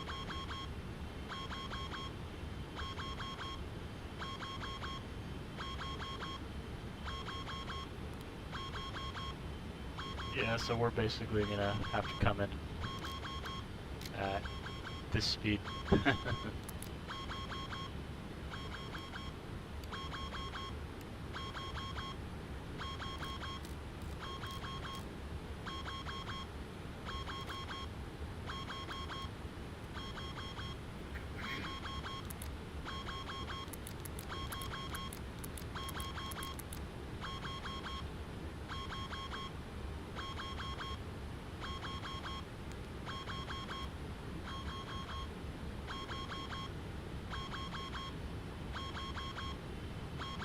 Dear passengers, due to some unexpected circumstances, we have been forced to cancel our destination and proceed to our alternative airport. This is a standard procedure, and there is nothing to worry about. We shall be there shortly. If you require any additional service, our cabin crew will be happy to continue providing it.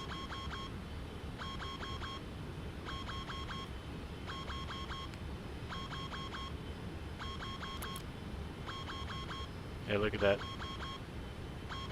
That can't be normal. Flight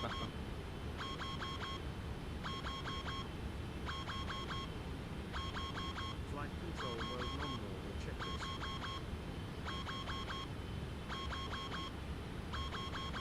Slash drive non-normal checklist. Flight controls non-normal checklist. Flight control mode non-normal checklist.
3000.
Alright, so flight control mode.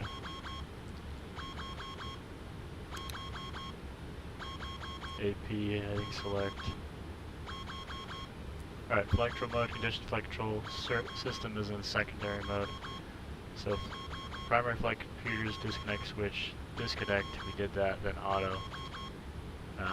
The message blanks, I doubt it. I'm going to say no. Avoid abrupt control puts, the airplane response is changed by simplified elevator field and rudder ratio stress. Ground proximity flap overheat switch, or overhead switch, overhead. Inoperative items. Inop is the autopilot. Envelope protection functions inop as well.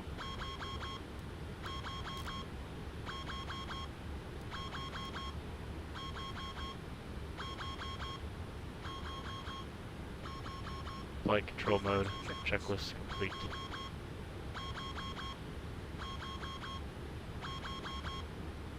Before landing checklist. Alright, let's put the gear down. Gear down.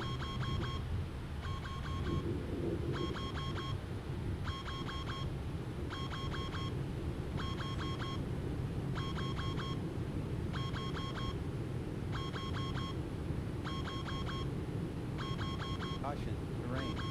Caution, terrain. Caution, terrain. Caution, terrain. Caution, terrain. Level off here.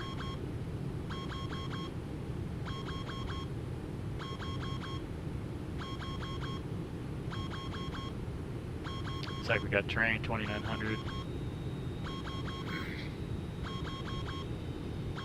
Let's go ahead and maintain 3500. Or actually, we'll climb back up to 4000. Low change.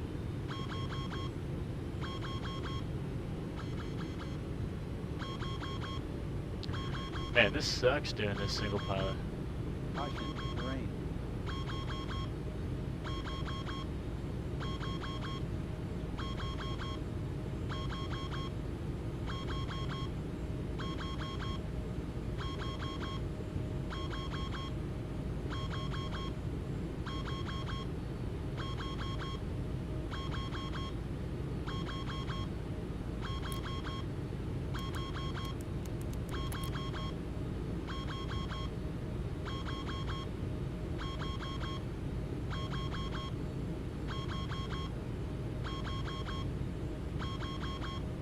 Flight controls non-normal checklist.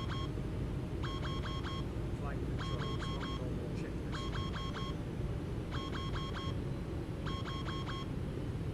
Yeah, we can't even do 20, so.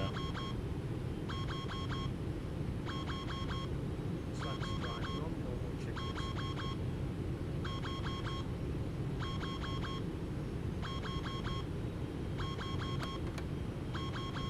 Yeah, because if I try to go to 5, it won't even work.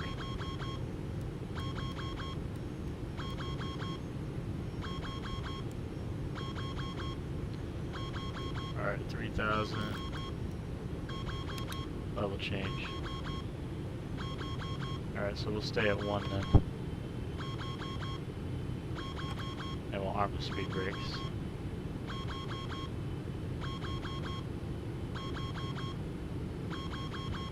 Flight controls not normal checkers.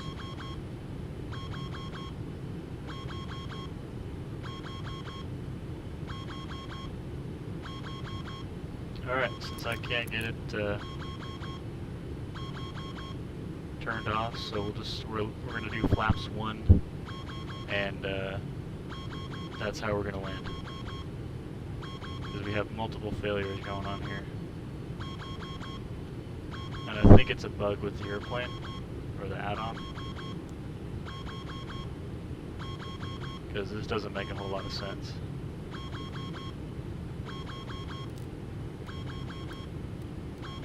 So we're not supposed to use the autopilot. So I'm going to go ahead and turn the autopilot off.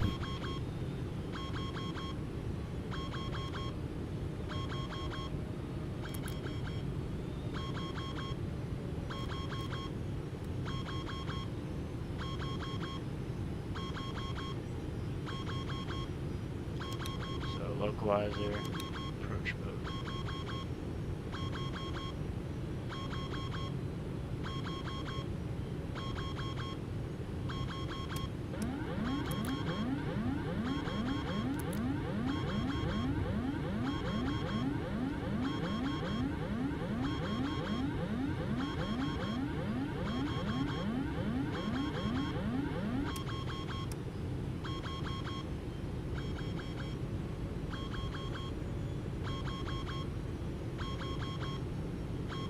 Alright, now we're hand flying the airplane, so we're just going to hand fly the approach.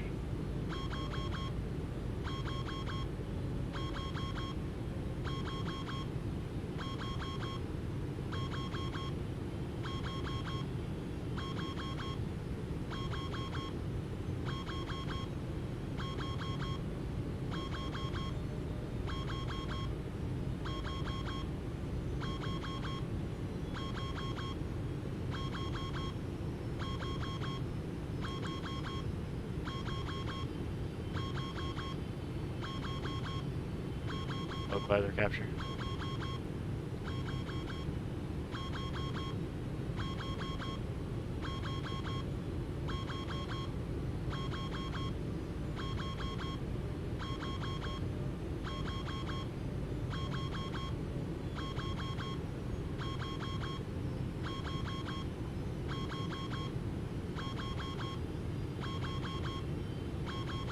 And I don't trust the flight directors.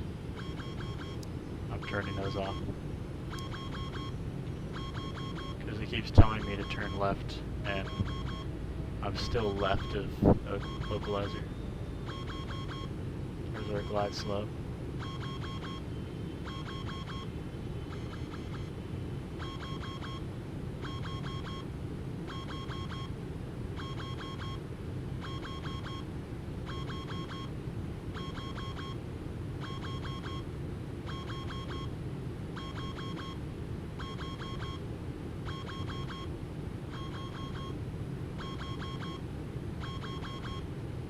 SFO Traffic United 1947 is on 6 mile final 28 right in San Francisco.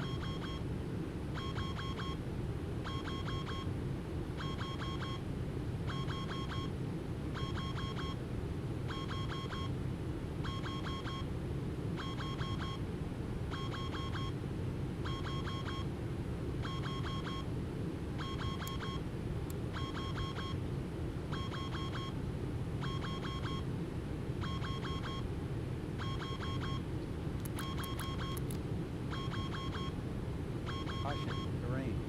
Caution, terrain. Caution, terrain. Caution, terrain. Caution, terrain. Alright, let's get back on glide slope.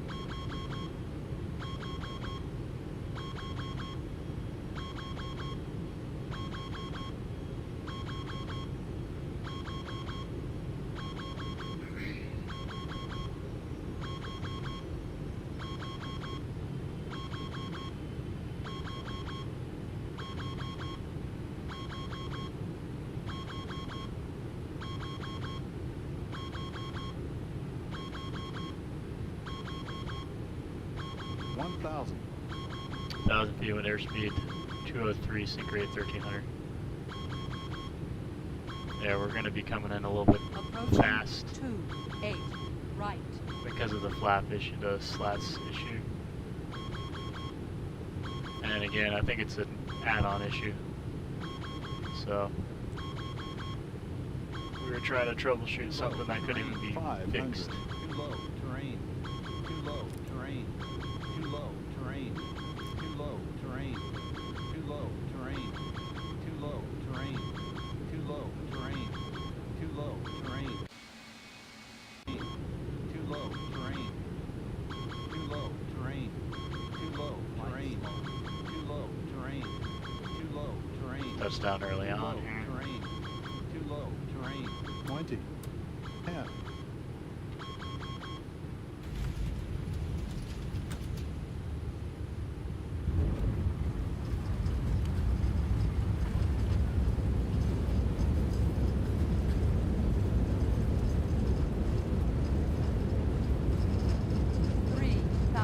Feet remaining.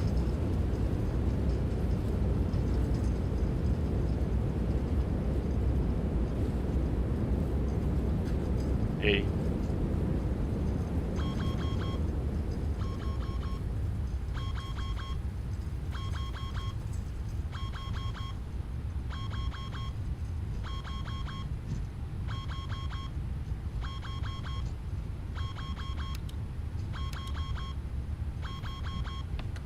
Flaps up.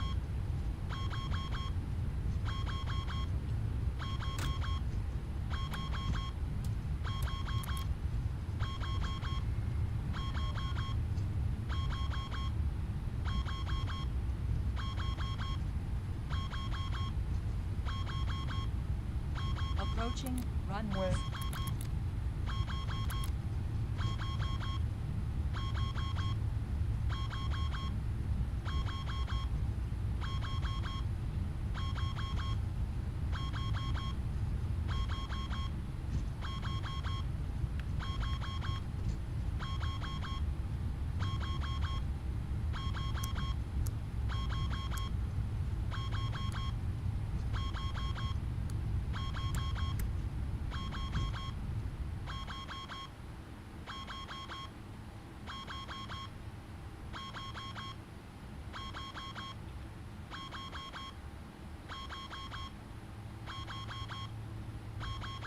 F-22.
San Francisco traffic, Alaska 1169, taxi runway 01 left via Alpha, Mike 1.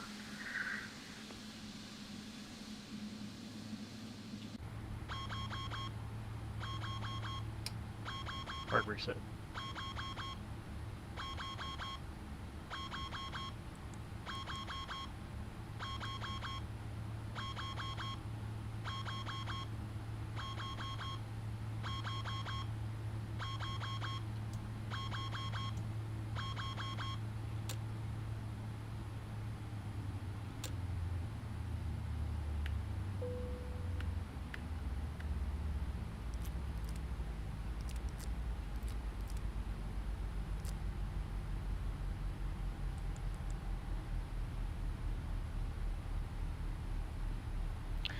Well, that was kind of ridiculous, huh?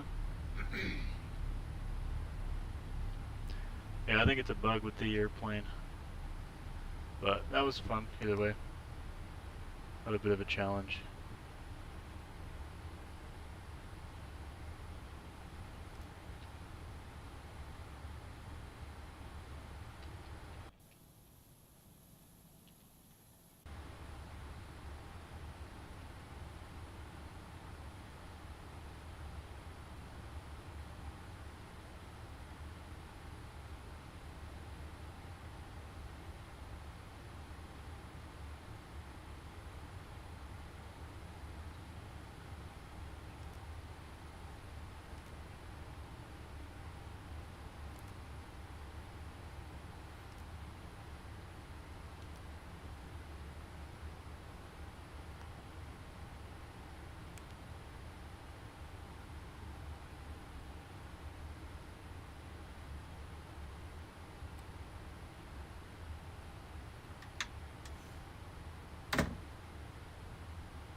Service traffic, Alaska 1169 line, parting runway reserve 1 left at truncated departure.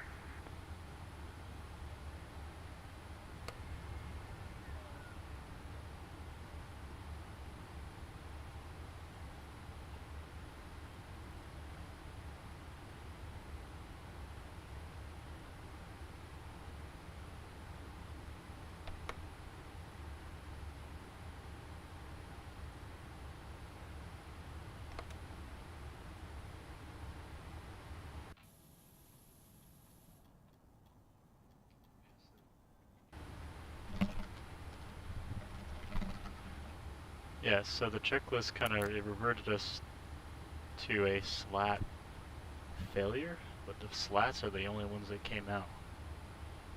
So let's see. Do an instantaneous full maintenance.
Yeah, oh well. Couldn't figure it out, that's okay.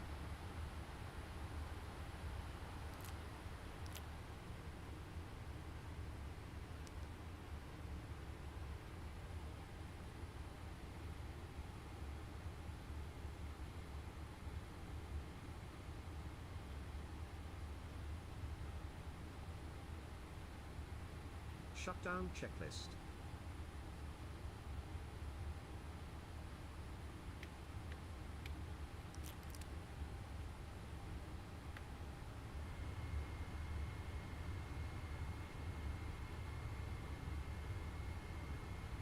Shutdown checklist.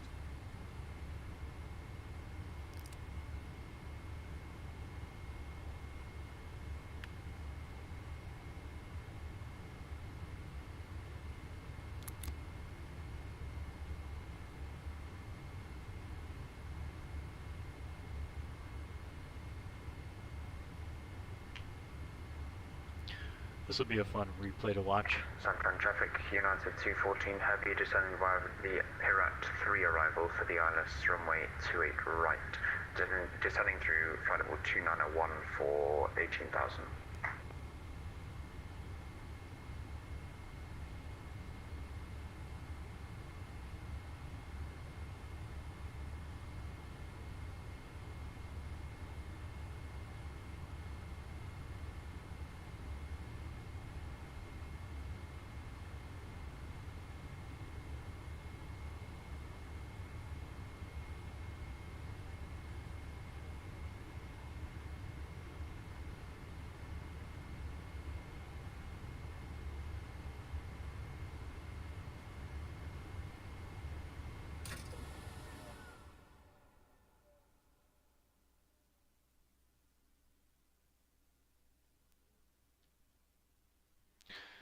Cool, alright, there we go. That is a wrap. That was good. That was a fun challenge. I think it was an issue with the airplane add-on. I've never seen anything like that. Unlimited slats drive failures. That's alright though. This will be a fun replay to watch though later. Appreciate y'all for joining. Let's see, battery is in the off position now, so here's the airplane connected to the jetway.